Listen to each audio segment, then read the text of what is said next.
Let's get to it. Alright YouTube, what's going on? It's Mesa back at it with some Star Wars Battlefront. Alright, so I got a number of things I want to cover in this video. One in particular is going to be my favorite blaster at the moment, and you can unlock this thing at a pretty early stage. I think a rank 6 was when I unlocked it. And I also want to go over my favorite setup in terms of my star cards and hands, and I'm also going to basically teach you about star cards and hands and how they work within the game, in case you're new to the game or just have been living under a rock and not playing this game. I absolutely love it. I've been playing it nonstop since its release. Now, one of the cool things about co-op is you can go in and play around with all these weapons, okay, and test them and see how you like them, how they feel. At the moment, this one is called the RT-97C Heavy Blaster. It's like a heavy machine gun, but shoots lasers.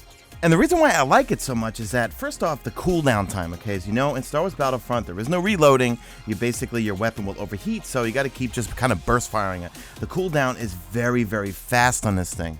Now, it's not so great in the damage department, but it makes up for it, guys, in the rate of fire. It's got really good range and really fast cooldown time. Now, you see me in these clips. I'm just playing some blast here, and I'm using it in third person. It also has some really cool kind of like iron type sights. Here, I'm just showing you some PvE co-op clips, but if I'm going to play like Walker Assault or Supremacy or something where I'm keeping my distance, because remember, this thing's got really good range. Not great damage, but really good range.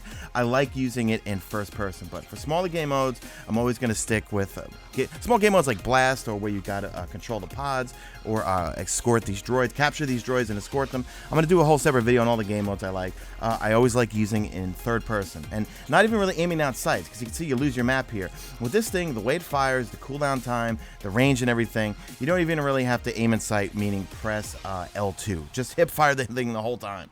So, gonna just do a quick comparison to two other blasters I like to use on a frequent basis. So, the RT-97C, it's a heavy blaster, and it says right in the description, fitted with optics to allow for long range. Hence, again, look at the range. The range is great on this thing.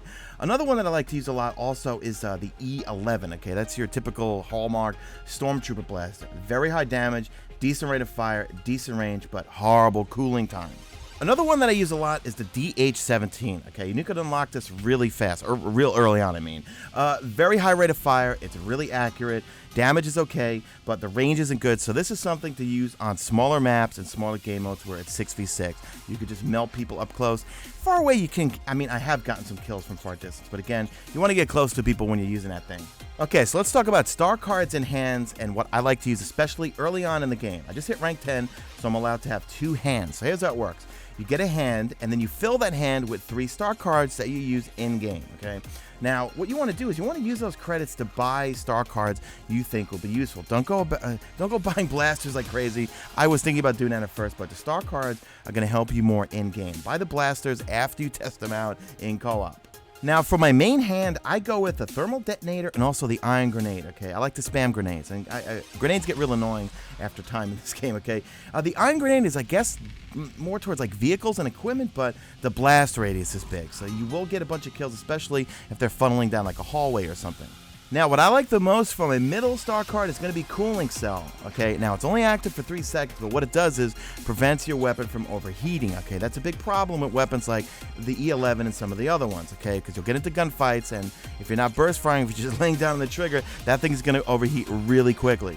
So here's me just setting up my second hand, which I just unlocked, and I chose to include the pulse cannon. Why?